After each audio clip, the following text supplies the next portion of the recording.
Is it truly possible to defeat Ganon with only 3 hearts? Were the situation to arise, what one wish would you have granted, and why? What is the total games played? These are all questions I want you to ask yourselves. Questions I hope to answer with this last episode of Lonk to the Past. Which, this is the last episode of Lonk to the Past. After this, there'll be no more, because we've saved all the ladies and Princess Zelda and stuff. And now they're gonna open the barrier to Ganon's tower, so, may I thank you, ladies. Of course I can thank you.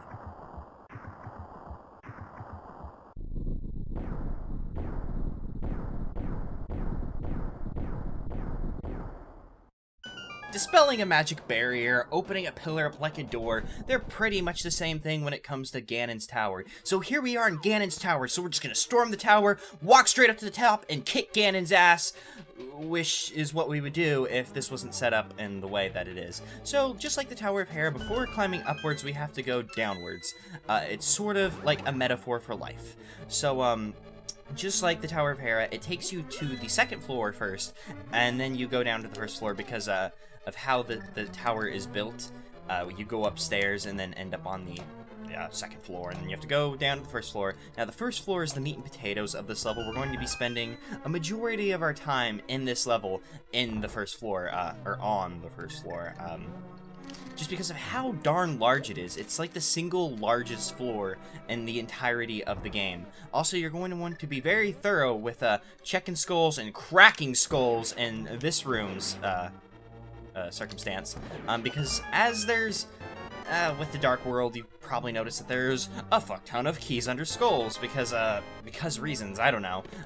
This level does not exclude this new kind of phenomena of the Dark World of deciding to just throw skulls under, or throw keys under whatever the fucks. I almost said throw skulls under keys. That would be a very disturbing way to find your car keys in the morning. So we'll just make our way through. So I totally forewent that first door that we saw, despite the fact that we did have a key for it. And ooh, I forget, if you don't kill them, they throw a bone. It's not just if you don't hit them. I forewent that first door because in that first room of Ganon's tower, there are actually there's 2 ways you can get down to the 1st floor, and one of them, and I'm sorry, I completely blanked on what I was doing. One of the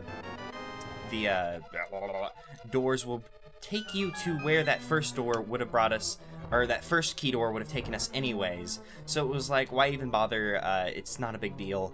It's a key that we can hold on to, and then we'll be perfectly fine to use up all our keys without even, you know, collecting them all. But I am going to try and check out every single room of this 1st floor, even though it is actually unnecessary. You can totally get through this without exploring every single room on the 1st floor, which is kind of neat, but we're going to be doing it for the sake of posterity, also because it makes that little voice inside of my head go, hey, you're doing a good job finding everything. It makes me real happy that you're doing this, and let's go through very carefully as to not get fucked by blade trap / spike trap / whatever the game has decided is the best name to call them, and we'll make our way through these guys carefully. And actually, I want to test out, will our hookshot passes through them, so we can just go. Oh, no, our hookshot does not pass through them. Silly me. And, does this? Nope, it's too late to get out the magic cape. Yeah, too late to get out the magic cape, because the magic cape has a bit of a delay on it whenever you use it. I think all items do, so you can't just... No, actually, I was able to use that pretty much as soon as I unpaused it. Weird. Yeah, since there wasn't, like, a button under the skull, it was like, well, I guess I push a block and something happens, and there just so happened to be a convenient block at the end of the thing. That room was not a problem to deal with. And these little warps that you're seeing right now is kind of the main... If I had to pick out a single gimmick as the main gimmick for Ganon's tower, these warps are kind of it.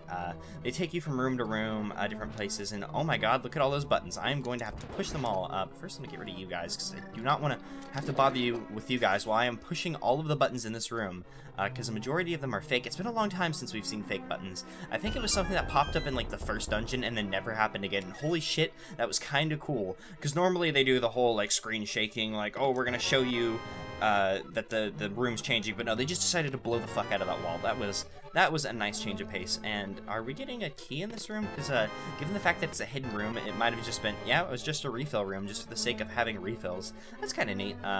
Nice little secret just thrown in right there. So we're gonna have to be, well, we don't have to so much be careful as with what warps we're taking, because you know, we get a lot of shots at which ones we do want to pick, because they just kind of warp us back and forth. But if you would have been paying attention, you would have known. I keep saying that, and that feels like the wrong transition into that sentence, because it makes me sound like an asshole, so I want to apologize for that. It's not what I mean, it's just I'm looking for words, because I'm very dumb, and those are the words that end up getting chosen, unfortunately. So yes, that bottom warp is the correct one. You can see it whenever you're warping through. Unfortunately for warping puzzles, if you're going to show me where I warp to, they can be solved very easily. None of that, like, Sabrina's gem bullshit going on here, and I don't know why I was going for my bow and arrow. Bows and arrow will not help us at all with these guys. Ooh, but our hook shot will help with you, assuming, yeah. I was like, oh, well, it'll pull off its mask and then everything will be fine, but you don't pull off their masks in this game. But it did, however, just shoot it into a fucking hole, and I want to light that lamp. Hopefully kill that guy if at all possible. Oh, or we could just do that. That's perfectly fine. So there's invisible flooring going right there. We can use the magic of ether to find our way across, or we can go ahead and light this lamp, and then it reveals the floor for us. So it's kind of a neat little thing that hasn't happened previously in this game so far. So once the floors disappear, which it probably will in the near future, oh, well, I thought this would actually totally go out sooner than that, but we were able to get across that without any problem. So if it, like, ran out halfway through, we could just be like, oh, I'll just bust out my thing and everything will be better. And have we died yet? No, we have not, so unfortunately we do not have a need for this fairy, or anti-fairy, but I want to get back there, so let's go ahead and check what's going on in here, and it's just that, and we'll go ahead and drop a bomb, and we'll start dropping bombs in areas. And actually, I might go ahead and waste a little bit of magic to turn one of these anti-fairies into a fairy, just so I can actually use it to, like, heal normally for once. I know, a ridiculous concept, just picking up a fairy for heals. But anyways, we have found our way to the basement floor with the first boss we ever fought in this game. So we're going to find the first 3 bosses of the light world, just scattered through here. If you use the light arrow, you can kill them in one shot, because like I said, the light arrow is the most powerful weapon in the game, and it one-shots some bosses, and the some bosses I was referring to are these bosses. They're just a little did I say light arrows? I meant silver arrows. Silver arrows are fucking sweet. Precursor to the light arrow, so, you know, whatever. But yeah, we made short work of that boss. I mean, sure, that boss was pretty easy, even our first time through. But it's just a joke whenever you just bust out the silver arrows and can one-shot them. So we got the big key, so that's pretty nice, but we still have to get the compass, I believe. I think we got the dungeon map. Here, let me check. Yeah, we got the dungeon map. We still have a compass to get. I believe if you go to the left, you have an easier time of getting the map at the beginning of Ganon's Tower. Whenever you pick the left or right door in the first room you're in, you pick the left door, you get the map easier. You pick the right door, you get the compass easier. So if you want to get all of them, or both of them, I suppose would be a better way to say it, you need to visit both or you need to go both ways. Because it's just way simpler that way. But, you know, we got the red mail, so we'll continue onwards without the compass, without worrying about it. So yeah, we got the red mail, so we have even more defense. Problem with the red mail is it makes your sprite very ugly, in my opinion. I am not a fan of the red mail, which is a shame, because I'm actually a big fan of the color purple, but the purple hat with the bright green gloves and his red tunic, his golden shield, I don't know, his sprites just become like a mishmash, just like this big clusterfuck of what is going on. So we could totally, like, continue upwards in Ganon's Tower, but I want that compass. Also, we still haven't explored some of the rooms of the bottom of Ganon's Tower, because I mean, look at how big this place is. That's huge. I think it is the single biggest floor. I may be incorrect, because it's densely populated as opposed to being like kind of scattered about. So that's why it's bigger. And are we gonna need? Yeah, we're gonna push a button instead of that. I remember that dropping snakes. Of all the things to remember in this game, I can remember, oh, that lever drops snakes. And then if we can pull the stupid Samaria block, that would actually be very, very good. But it seems to decide that it wants to be thrown way too far for my purposes. Luckily, we can push it just a little bit. I don't know why you can't pull on those things, because you pull on them, and then it's like, nah, I'm gonna pick the fuck out of that thing. Let's go ahead and break out magic powder to get rid of anti-fairy before we get hit with the rabbit beam. And ooh, finally some wall masters. It feels like it's been a while since we've seen them, although there are probably some in the Turtle Rock that I've just completely forgot about. Wall masters kind of suck in this game though, because even after you kill them in certain rooms, I don't think it's every single room, but see, it just respawns again. They have like such a quick respawn rate that it's almost not worth killing them. We could kill it again, but if we're gonna get caught, it's not really gonna do us any good, because I think we'll just wait out the tiles, and then we'll be sitting pretty in the city, and as long as we keep moving, we're good too. Unfortunately, we do have to kill it at the end to make a treasure chest appear. I mean, we could have forewent this treasure chest, but I like having all the keys. It makes sense in my head. It's like, yeah, I'm doing a good job, I'm getting all the things. Speaking of getting all the things, looks like we're gonna have to kill all of the things. You know, they go hand in hand, and oops, I just like totally ran into that thing thinking it was a good idea. I don't know why that registered in my head as a good idea, but speaking of registering in my head as a good idea, we have to kill this thing with our sword, because our hookshot will not go through that, which is a shame. A lot of weird enemies to be fighting with your just basic sword. Ooh, and that's tempting, but I don't think we have a way of getting that? Yeah, we don't have a way of getting that heart, so that kind of sucks. I'd like to go see what's in that top skull, but it's totally not worth it, because we could probably get the... I almost said the fucked out of us, which would be an extremely bad fate from how that sounds. So let's... Oh, they're throwing all these magic decanters at us, and it hurts, because we're about to use a lot of magic solving this torch puzzle right here, but I wanted to come check out this room. So there's actually nothing going on in this room. You go through all of those like the pain of like looping around that thing safely, and then you don't even get a key out of that. I can remember that room specifically, because that room pisses me off, because there's also a floor master, or wall master, sorry, in that room. Oh, and our first death. That's neat that it took this long. There's also a wall master in that room with the fire bar spinning around, so it's just not even worth it to go in there. You might get a fairy, but really, we have 3 fairies. We're going to be seeing more fairies throughout the course of this dungeon, and ooh, yes, we were able to make it. I was afraid that lighting that bar on fire was going to screw us. Also, fire rod, like, one-shots these guys. I'm pretty sure I mentioned it back when we first got it, but you know, it never hurts to use, even though we have such a powerful sword at this point that it, like, doesn't even matter. Also, neat little thing, the explosion, like, smoke of the bomb counts as explosion. So, see, look, like, it's totally already gone off in that smoke, but that counts, and it will hit that switch. That's a bit of a trick shot, and I normally have problems with it, so I was surprised I got that as easily as I did. Oh, also, these guys are totally gonna get screwed. Because I was hiding from the red one, so he couldn't even get to us, and then the blue one dies in 1 shot. And I think those the red ones will die in 2 shots? I wasn't counting, but I'm pretty sure they die in, like, 2 shots, if you do the thing. And is there a way of getting past here? Because this doesn't... Yeah, good. Because if that didn't push, there'd be no way to get that treasure chest, and that would totally suck. And, did we ever get the thing? The compass, I mean. Not that it mattered. Yeah, we got the compass at some point.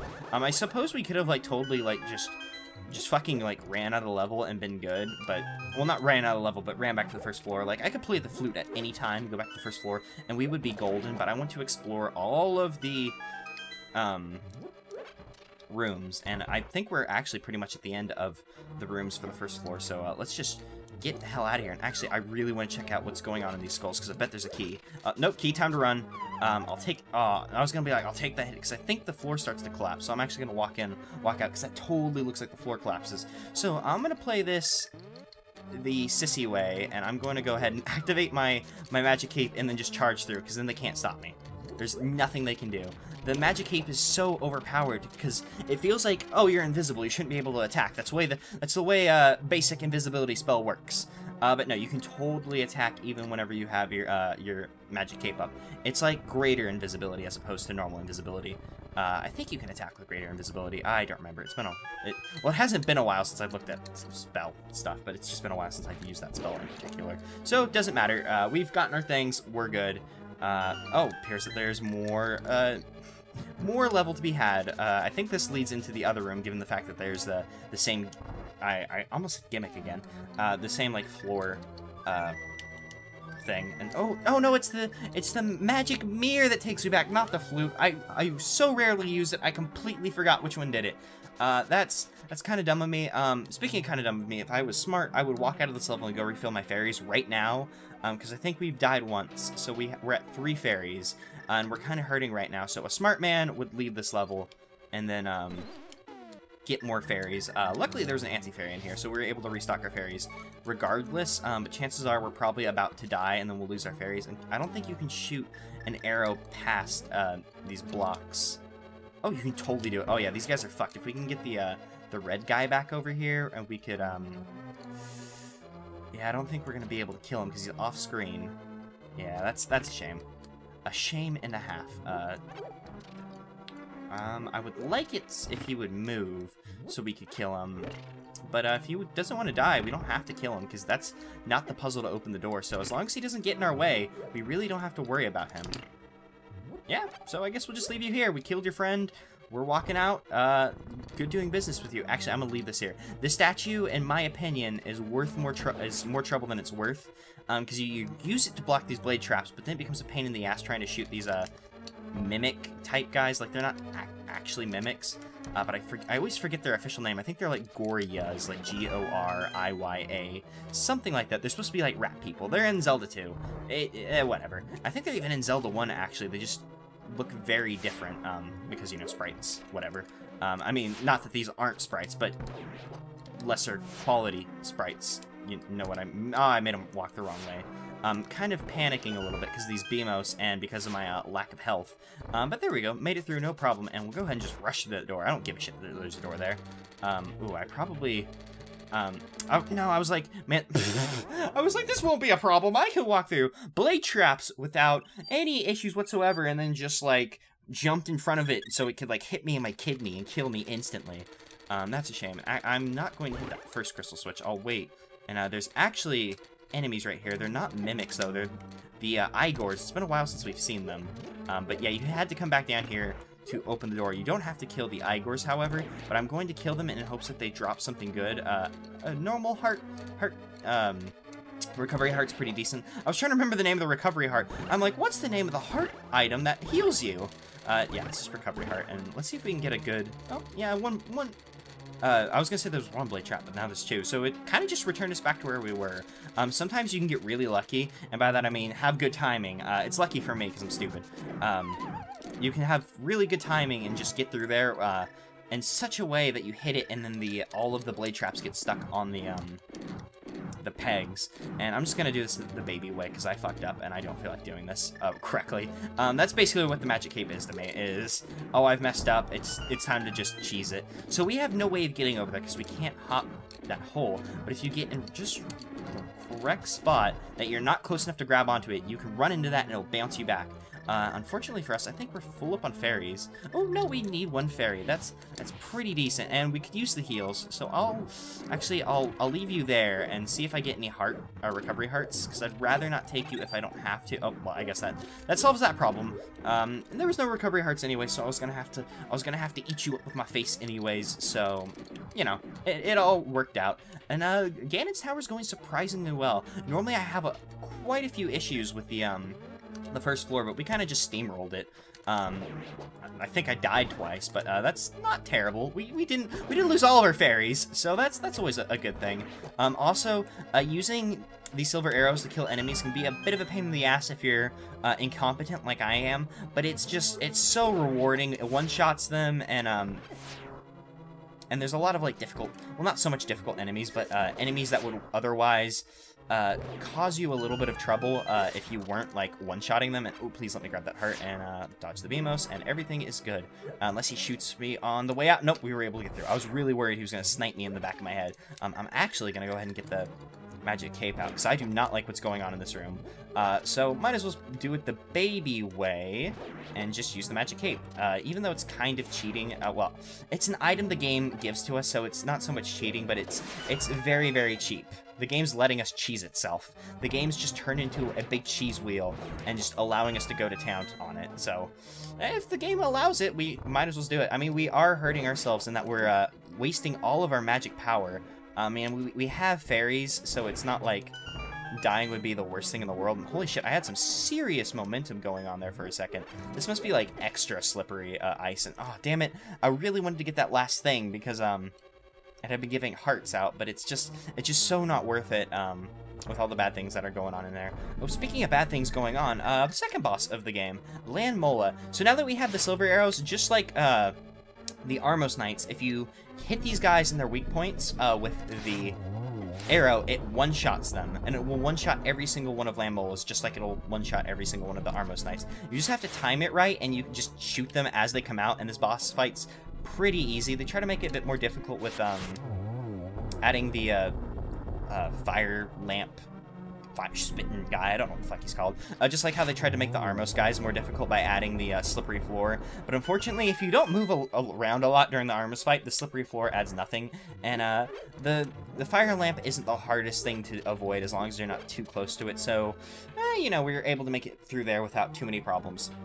So, invisible floor going on here. So I'm gonna break out Ether, which will definitely kill all of these, like, evil Wizards. Ooh, I actually didn't use that at the right time and didn't kill them. Let's see if I cast it again and it kills them. Nope, it just looks like they don't want to die. So yeah, using Ether kind of sucks as like a wayfinder, because it doesn't have any like lasting potential. You use it and it's done. Unlike whenever we lit that lantern and it like stayed for quite a while, it's just like it'll show you with the flashes, but it won't like retain that image for very long. So we'll just go on through here, and we killed both those moblins just by like running through them. It's a shame to be them today, and let's actually take this carefully, because with that blade trap there, this conveyor belt, we could totally get fucked by just running into these guys. Actually, if I can get a spin attack ready, I can just stand here and boom, problem solved. And they even gave us hearts, so I feel better by killing you guys. Thank you very much. And ooh, shit. They managed to hit us in just such a way, or I ran through, because you can normally just charge through there without a problem, but I happened to just run into one of their pitchforks. So that was a shame. That's actually like the first time I've ever had anything, well, we didn't have a hard time, mind you, with that room, but that was like the most difficulty I've had with that room, because just charge through and just happen to hit a pitchfork. That's ridiculous. Never had that happen to me. And let's go ahead and we should probably start with. No, we should start with the top. I was thinking we'll start with the bottom and make it easier to escape.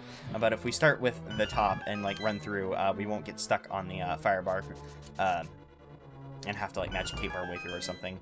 Ooh, I do not want to get don't want to get shot by eyeballs, but happen regardless. So I should just accept that I'm always going to get shot by eyeballs. Yeah, if you're not quick, the torches in the other room will go out, and everything will be sad, and you will not have a good time anymore. And oh, damn it, I did that very badly, because normally if you just stand back and just shoot your fire rod, you don't have to worry about actually like going back there. Let's go ahead and get out our hook shot so we can deal with these guys much easier. Yeah, because we can stop them, and then we have a chance to like go collect pots to throw at them. This guy, however, is a stinker and didn't want to die. Can I shoot him in his back? No, I cannot shoot him in his back. He didn't want to die, and then he, on top of that, landed on a spike pit. I'm pretty sure killing them won't grant us anything, but I'll go ahead and, oh, well, he's not going to show me his, oh, and I stepped on, like, the corner of a spike, and that was just enough to kill me. That is a shame and a half. Yeah, you know what? I'm going to forego you, Mr. Helmosaur, because you've caused me more trouble than you are worth, and I'm hoping, are we down to 2 fairies? I think we're down to 2 fairies. No, we're down to 3 fairies. Wow, that's actually a pretty good feeling.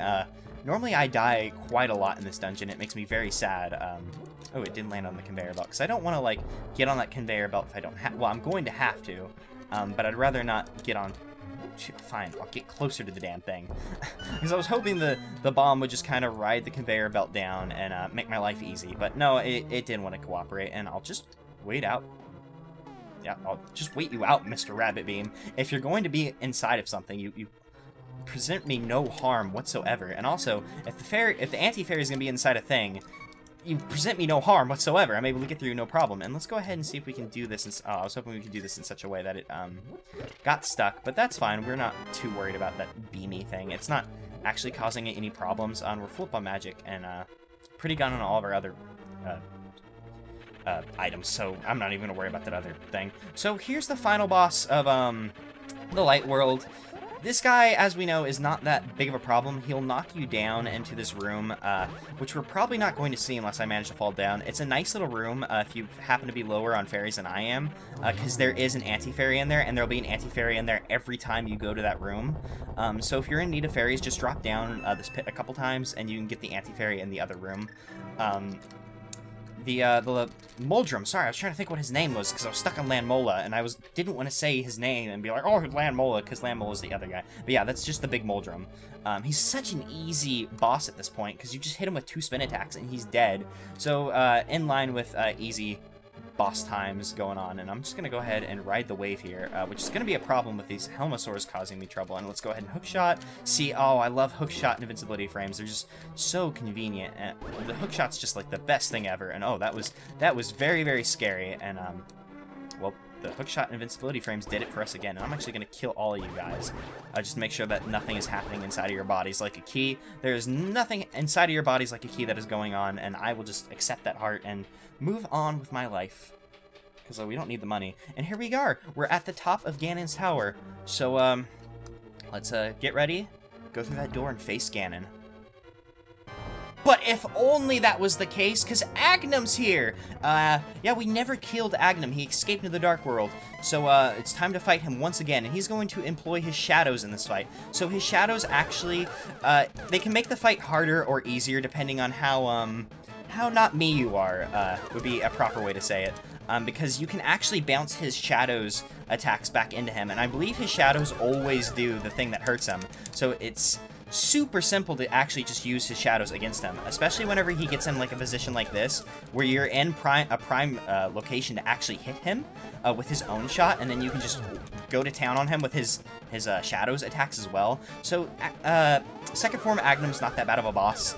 Well, second form being that this is the second time we've seen him. Agnum 2, I suppose. Whatever. We're not in a good location to hit him with that, and he even shot up the like, multi-ball anyway, so we weren't able to do anything.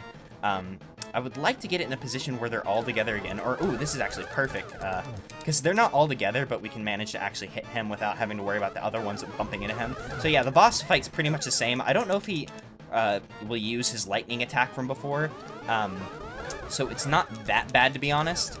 Because his lightning attack was his like, biggest threat before, and we're actually not in a good position to hit him with his other guys. Well, yeah, here we go. We got 2 on the same spot, so this is just beautiful, because we'll get double damage on him, and we didn't even need to hit him with his thing, because we managed to kill him.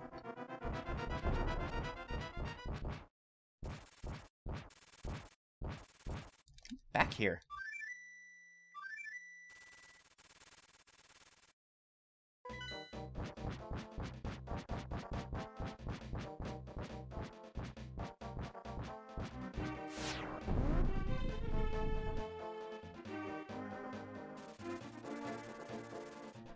Thanks for the ride, Duck, but it's time for me to go kick some Ganon butt. Or maybe I'll just kill him, I don't know. Well, hello, Ganon. I was just talking about you. So I've heard a lot about you. Not a big fan of the whole Sacred Realm into Dark World thing. So I think I will actually just kill you, just as you are about to try and kill me. Because Ganon is the final boss of A Link to... Oh, and he has actually just killed me. I guess he wins. He did what he came in here to do, and I guess I didn't heal or get more fairies before the beginning of this fight, so that was a bad idea. We'll still give it a shot, why not? So Ganon's first phase is he's going to throw a trident at you!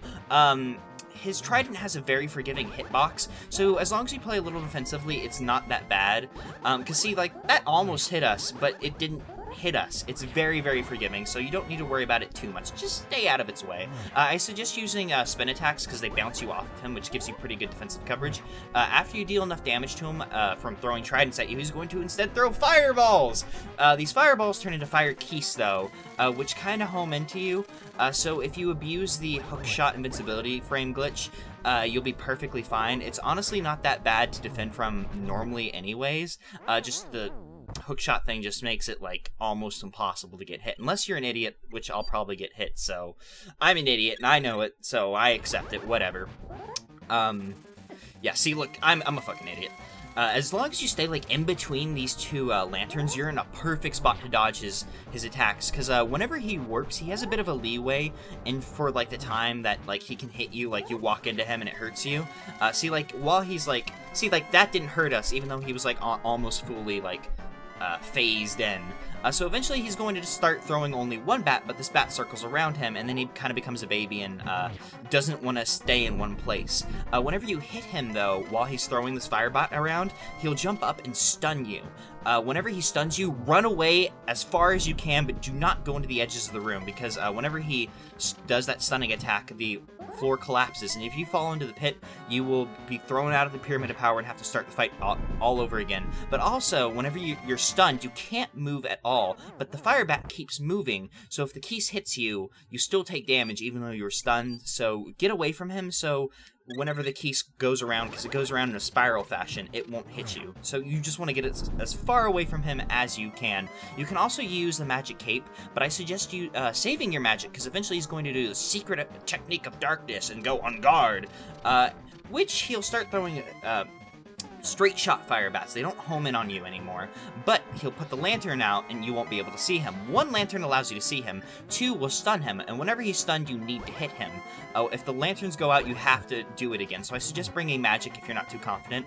Whenever he's stunned, you hit him with his sword, he turns blue, so he's like double stunned, and then you shoot a silver arrow into him. This is the only way to defeat Ganon, so at this point, if you're not shooting silver arrows into him while he is blue, well, bluer than usual, you will not be doing any damage, and it will be impossible for you to win. So this is why you need the silver arrows if you are going to fight Ganon, because it is impossible to win without the silver arrows. And I think we're down to our last fairy, so we're gonna have to start being a bit more careful. And oh yes, we were able to hit him before it went out, so that was a pretty good thing, because sometimes the lanterns like to be jerks and will you'll have him on the ropes and then it goes out and it's like, oh, I can't hit him, because you can only hit him with 2 lanterns lit. 1 only lets you see him, and what's the point of seeing him if you're not going to be able to shoot an arrow into him? Am I right? Because I'd prefer to shoot more arrows into oh, and he's actually dead, so good job, we've killed Ganon. So that's answered our first question, can you kill Ganon with 3 hearts? Hell yeah, you can. I mean, we used 2, 3 fairies, I don't remember how many we used, but we won. We beat Ganon with only 3 hearts plus the aid of fairies, so yay us. Let's see what our reward is. And of course our reward is the Triforce. What's a Zelda game without the Triforce? I'm looking at you, Ocarina of Time. Oh, essence of the Triforce. My bad. And don't give me ellipses. I've had enough of those. I've gone on an entire rant to my pretend girlfriend about it. Jeez. And as we know, the Triforce grants wishes. It grants only wishes to people with hearts and minds. Luckily, we have both of those, I suppose. But it also has a stipulation to it. Good-hearted people get their good wishes to come true. Evil-hearted people get their evil wishes to come true, which I guess if you were evil, you'd want to make an evil wish anyways.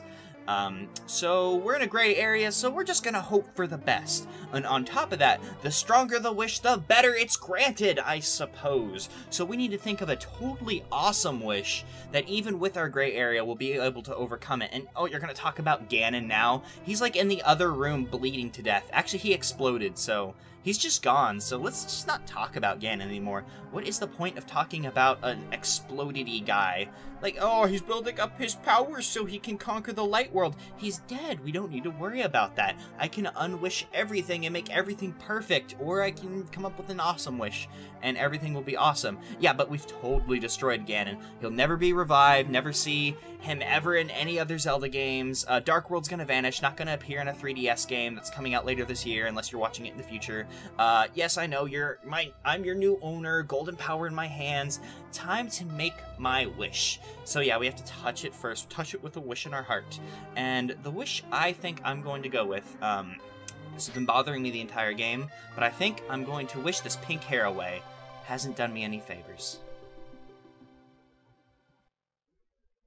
And there we go. A Link to the Past is beaten. So, let me go ahead and summarize the Link to the Past credits to you. Everybody who has died or has been injured in some way is fine. King was a skeleton at the beginning of the game. He's back. Guards are no longer hypnotized. Maiden's out of the Dark World. Everything's fine. Loyal Sage of the Sanctuary, who we can assume was murdered by hypnotized guards when they came to kidnap Zelda. He's just reading a book. Nothing bad happened to him, so I don't know what you guys were thinking whenever you thought that he was murdered. I don't know what I was thinking when I thought he was murdered. Also, Sarah Hosler gets to come back home. His wife's like, yeah, he was run out of town, but, you know, he can come back. Also, Ducky made it out of the Dark World, even though he's a bird. I don't know. I always called him Duck. I guess he landed on a pad, Dark World pad, and then managed to get out as well, because Dark World doesn't exist anymore. And vultures rule the desert! A huge improvement! They've even taken a human slave! Things have gotten better for them. So yeah, the Dark World is closed off. No more Dark World. It's not going to show up in a 3DS game. The bully and ballhead kid made out of the Dark World. Unfortunately for the ballhead kid, he still looks like a ballhead kid. And as you notice, the Dark World warp was no longer pulsating, so I guess it stopped. No more Dark World. A link between worlds isn't gonna happen. Sorry, Nintendo. Our uncle's better! I don't know where he was, but he's gotten better. We have better weapons than him now, too. His clothes are color coordinated, so he's still trumping us on that aspect. So there we go. This is the end of A Link to the Past, and also the end of Lonk's adventures for us, because, according to the official Nintendo Zelda timeline, not to, drop too big of a knowledge bomb on you, but we've played all of the games that this incarnation of Link has gone through. It starts with A Link to the Past, goes to the Oracle series, and then finishes with A Link's Awakening, which we did slightly out of order, but, you know, it's Lonk. He fucks everything up, and also I'm kind of a fucker too, so it works. So Lonk's going to continue his journeys, going in an indefinite loop, while for us, this is the end for him. And also, Flute Boy got out of the Dark World. He was a tree, but now he's back, and he's playing for his grandpa, who's either falling asleep or has preemptively emitted headbanging. I don't know. Oh, also, this bit of the credits always bothered me. They credit this Queen of the Fairies to be Venus. This never comes up in the Zelda series, again, to my knowledge. But she's just Queen of Two Fairies, so I guess, you know, maybe that's why I don't know her. And, oh, the Dwarven Swordsmiths. I really like the tempered swords you guys gave me. It was my favorite sword. Oh, you guys can see me. Well, thank you. I like the sword you gave me. Creepy. Oh, and there's a Poncho guy who I never caught. There's some weird trick to catching him, because if you just rush at him, I always bump into him before he, like, starts going. So it's kind of weird. You gotta kind of walk up to him and wait for him to start, like, just start moving, and then you chase after him, and you can get him no problem. And Bug Catching Kid got himself a golden net, so we'll just keep the one that, we have now, because his golden net's much better. He worked hard for that in Animal Crossing. So, what he's earned, and we'll keep what we were given as a gift that we were supposed to return. And Lost Old Man's a bit of a confusing title for him, because while when we met him he was a lost old man, he lives there. He's not so much as lost as much as has picked a shitty place to live in. Oh, look, a kook man among the Buzzbobs. Interesting. And the game scratches like the bottom of the barrel for characters to show us. So, like, here's the Forest Thief, the memorable character. And then the Master Sword is going to sleep again forever. You can tell they're serious because there are 3 different text colors there. So Master Sword sleeping forever, never going to appear in another Zelda game. What a great series, but I'll miss you, Zelda.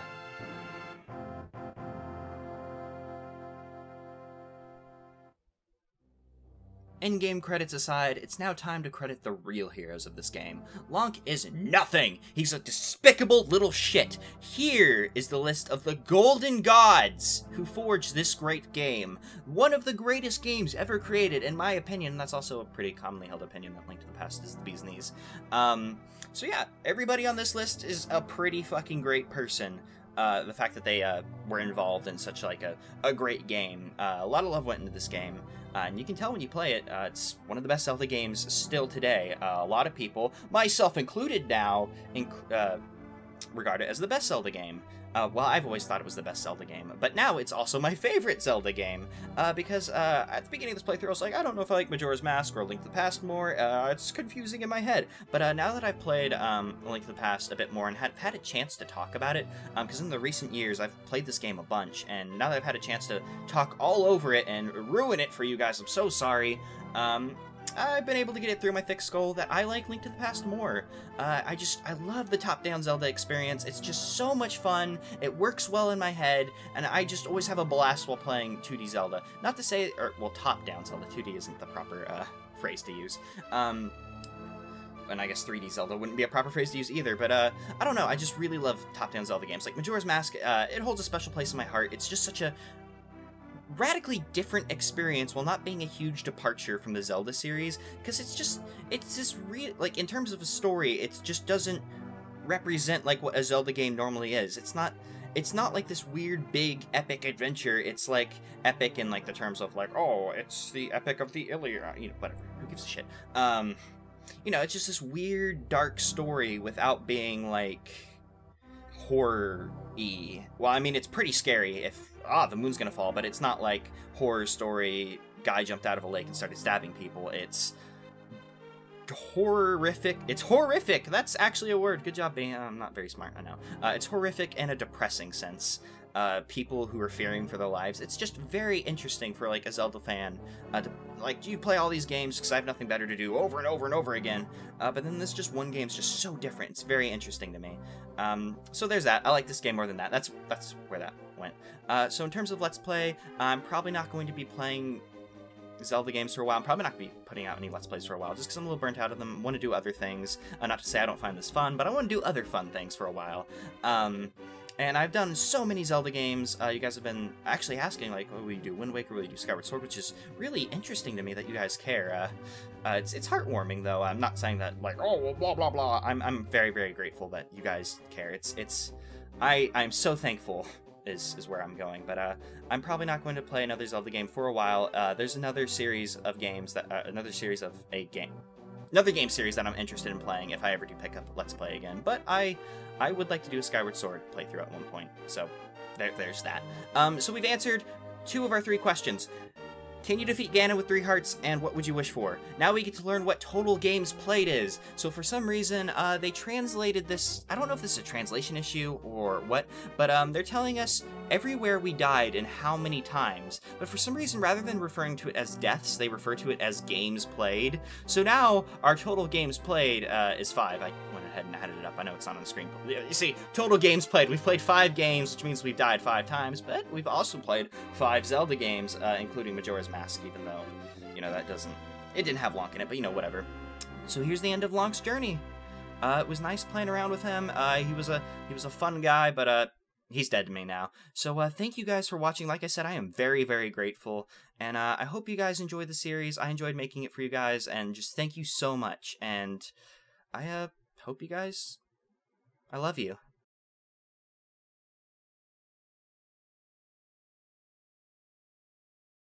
The video's over now. You can stop watching.